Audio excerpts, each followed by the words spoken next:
Bismillahirrahmanirrahim. Assalamualaikum warahmatullahi wabarakatuh.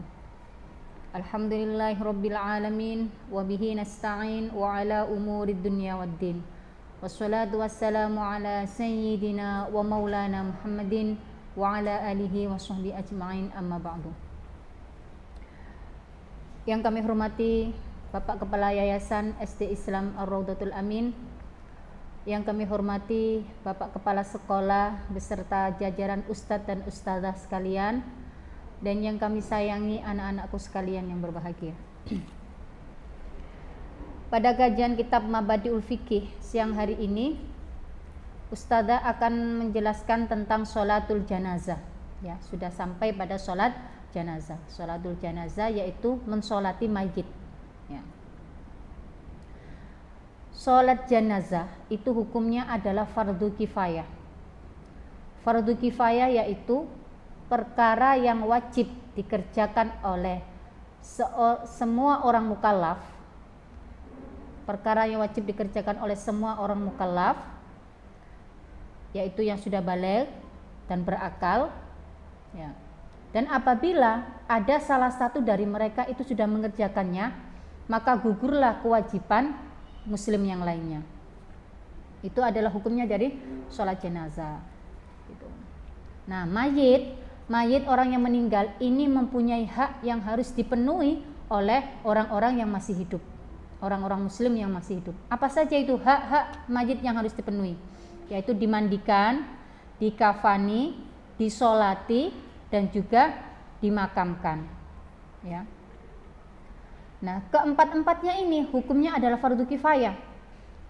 Maka apabila dalam satu kampung ada orang meninggal dan tidak ada yang mengerjakannya, tidak ada yang mau mensolati, tidak ada yang mau memandikan, tidak ada yang mau mengkafani, tidak ada yang mau mengkuburkan, maka satu kampung itu dia akan berdosa.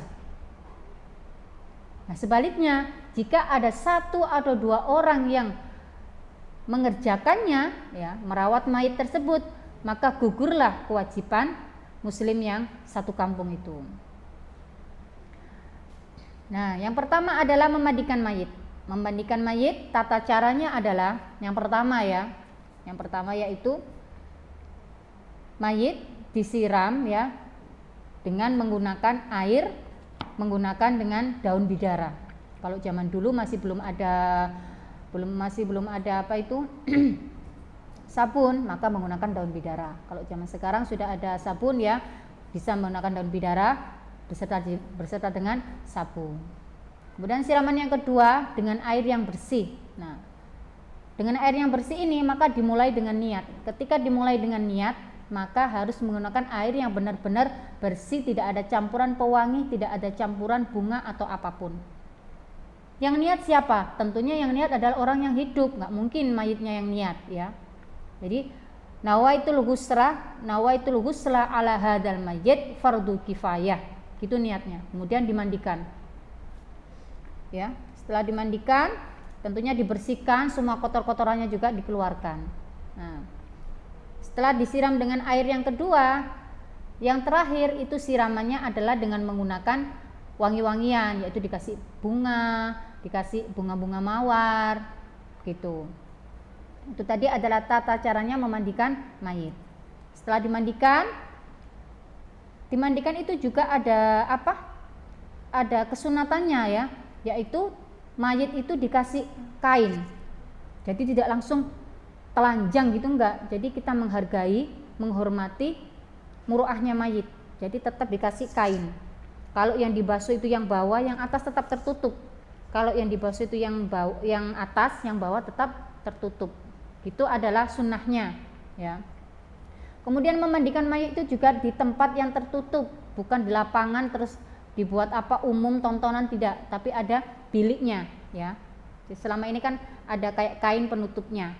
Itu tadi adalah tata cara memandikan mayit beserta kesunatannya. Setelah dimandikan, kemudian sekarang waktunya mengkafani.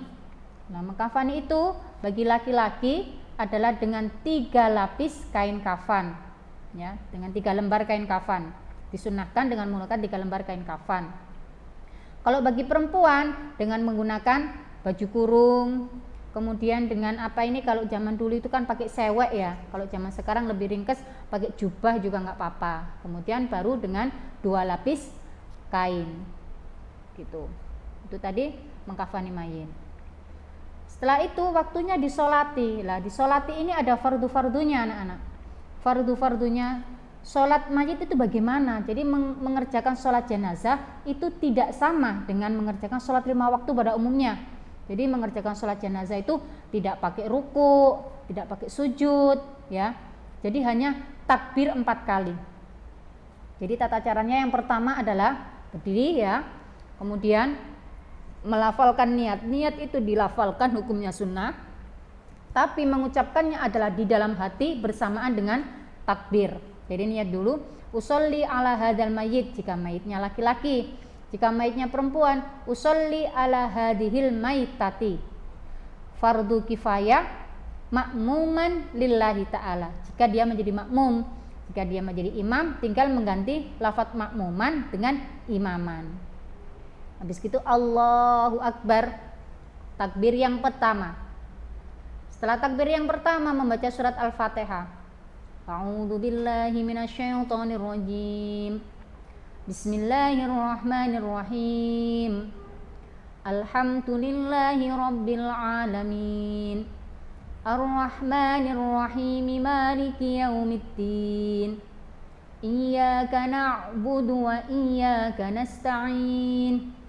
Ihdinas siratal mustaqim, siratal ladzina an'amta 'alaihim ghairil maghdubi 'alaihim waladdallin. Amin. Lalu takbir yang kedua, Allahu Akbar. Setelah takbir yang kedua membaca sholawat. Allahumma sholli ala sayyidina Muhammad wa ala ali sayyidina Muhammad kama shallaita ala sayyidina Ibrahim wa ala ali sayyidina Ibrahim kama barakta ala sayyidina Muhammad wa ala ali sayyidina Muhammad. Nah, sholawat ini sholawat terserah ya, tapi yang diutamakan adalah sholawat Ibrahimiyah ya. Jadi misalnya Shallallahu ala Muhammad gitu saja ya nggak apa-apa. Allahumma sholli ala sayyidina Muhammad juga nggak apa-apa ya. Tapi yang biasa, yang utama itu adalah sholawat Ibrahim. Setelah takbir yang kedua, kemudian takbir yang ketiga, Allahu Akbar. Takbir yang ketiga ini isinya adalah doa. Jadi setelah takbir yang ketiga doa, Allahumma firlahu warhamhu wa'afihi wa'fu anhu. Nah, dengan doa pendek nggak apa-apa, dengan doa panjang nggak apa-apa, terserah ya. Setelah itu takbir yang keempat, Allahu Akbar. Setelah takbir yang keempat berdoa lagi, Allahumma la tahrimna ajrahu wa la taftinna ba'dahu waghfir lana wa lahu. Kemudian salam, Assalamualaikum warahmatullah. Assalamualaikum warahmatullah. Jadi simpel sekali sholat jenazah itu ya. Jika nanti mayitnya itu perempuan, tinggal mengubah dhamir hu menjadi dhamir ha ya. Setelah dimandikan, maka sekarang adalah saatnya mengkuburkan. Nah, mengkuburkan ini kuburannya ya, kuburannya itu tempat pemakamannya itu harus digali. Kalau apa itu bahasa Jawanya itu sak dedek sak pengadek. Jadi harus sedalam orang berdiri sambil tangannya gini. Ya. Jadi sekitar bisa lihat ya. Jadi berdiri, dalamnya adalah berdiri sambil tangannya gini. Sekitar 2 meter. Kenapa kok seperti itu? Biar apa? Biar lebih aman. Takutnya aromatnya mayit ini keluar yang menyebabkan binatang buas itu ingin digali-gali gitu loh. Oleh karena itu disunahkannya itu tadi sak dedek sak pengadek sekitar 2 meter. Nah, di situ di dalam lobangannya pemakaman itu ya, itu juga ada ada luang landak istilahnya. Jadi ada kotaan. Jadi mayit itu nggak langsung ada di tengah, tapi dimasukkan di lobangan itu. Kemudian menghadap ke arah kanan, pipinya disunahkan itu kena tanah ya.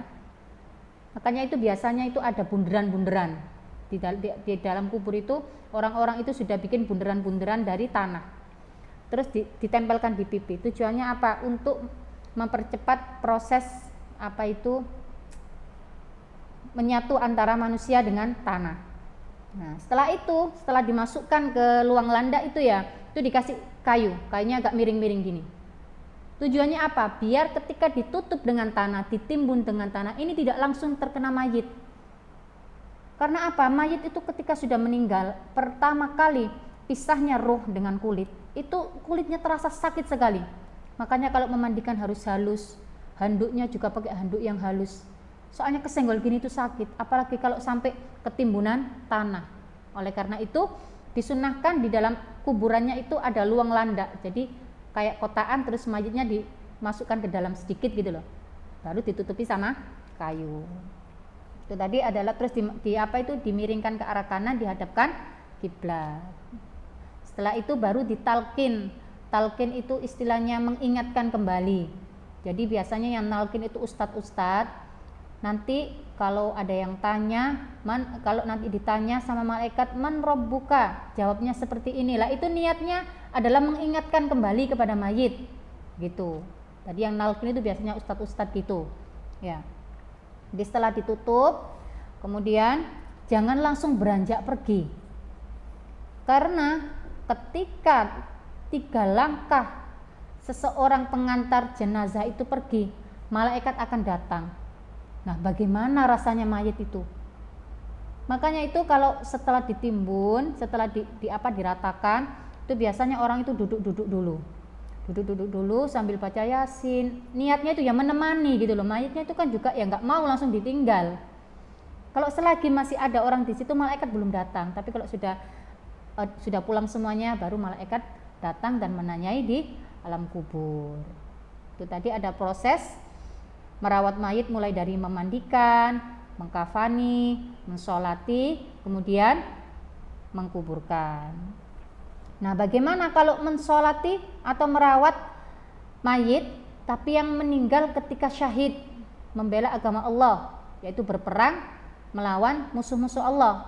Nah, orang yang meninggal karena syahid itu tidak perlu dimandikan, tidak perlu dikafani, tidak perlu disolatkan, ya. Dalam keadaan seperti itu kemudian langsung dimakamkan. Karena apa? Karena mereka ini istimewa. Jadi biarlah baju darah yang menempel ini menjadi saksi bahwa beliau adalah singa-singa Allah yang membela agama Allah. Itu nanti ada tempatnya tersendiri, ya. Jadi kalau para syahid itu nggak pakai dimandikan, nggak pakai dikafani, ya wis adanya seperti itu langsung dikuburkan. Kalau yang seperti itu biasanya masih di Palestina, ya. Kalau alhamdulillah di negara kita kan sudah aman gitu. Jadi nggak ada istilah mati syahid karena berperang melawan agama Allah gitu. Kalau berperang karena ada hal-hal lain nggak bisa. Itu bukan orang mati syahid, ya. Terus bagaimana mayitnya bayi yang keguguran? Bayi yang keguguran di dalam perut, ya. Bayi yang keguguran di dalam perut itu apabila dia tidak sampai mengeluarkan suara, jadi nggak sampai keluar di dunia, ya, itu berarti dia cukup dikafani, ya, kemudian dipendam gitu aja, ya, niatnya ya menghormati. Jadi jangan terus masih berupa gumpalan terus dibuang, jangan. Jadi tetap dibungkus dengan rapi, kemudian dikuburkan. Tapi kalau bayinya itu sudah keluar, sudah sampai lah bersuara atau sudah sempat gerak terus kemudian meninggal, maka dia juga wajib dikafani, dimandikan, dikuburkan seperti itu. Itu yang bisa Ustazah sampaikan. Mohon maaf apabila ada salah kata. Wabillahi taufik wal hidayah, waridho wal inayah. Wassalamualaikum warahmatullahi wabarakatuh.